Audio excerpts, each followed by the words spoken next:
மாதிரி குறுகி நிற்கிற பிரச்சனை நோய் தாக்கம் ஏற்படுறதுக்கான காரணம் என்ன அப்படின்னு பார்த்தீங்கன்னா, அது உட்கொள்ளக்கூடிய தீவனத்திலயோ அல்லது தண்ணியில வந்து கிருமிகள் வந்து இருந்துச்சு அப்படின்னா இந்த மாதிரி பிரச்சனை வந்து ஏற்படும்.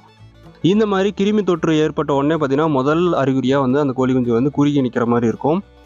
இந்த மாதிரி குறுகி நிற்கிற கோழி குஞ்சை வந்து உடனடியாக இயற்கை முறையில் எப்படி சரி செய்யலாம் அப்படின்னு பார்த்தீங்கன்னா, கொஞ்சமாக வந்து வாழைமட்டை சாறு வந்து எடுத்துக்கோங்க. அது கூட வந்து ஒரு 5 பல் பூண்டு வந்து எடுத்துக்கோங்க. இது ரெண்டையும் நல்லா அரைச்சி அதை வந்து ஃபில்டர் பண்ணி எடுத்துக்கோங்க.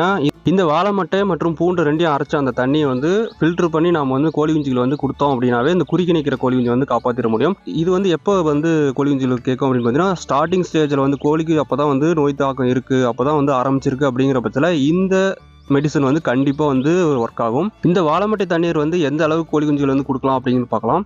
முதல்ல ரொம்பவும் சிறிய அளவு கோழி குஞ்சா இருக்குது, அதாவது 1 மாத வயதுடைய கோழி குஞ்சா இருக்குது அப்படிங்கிற பட்சத்தில் சிரஞ்சு மூலமாக 4-5 சொட்டு வந்து அந்த கோழி குஞ்சுகள் வந்து கொடுத்தாலே போதும். 1 மாத வயதுடைய கோழி குஞ்சா இருக்குது அப்படிங்கிற பட்சத்தில் நீங்கள் வந்து ஒரு 1/2 ml சிரஞ்சு மூலமாக நீங்கள் வந்து இந்த கோழி குஞ்சு வந்து கொடுக்கலாம்.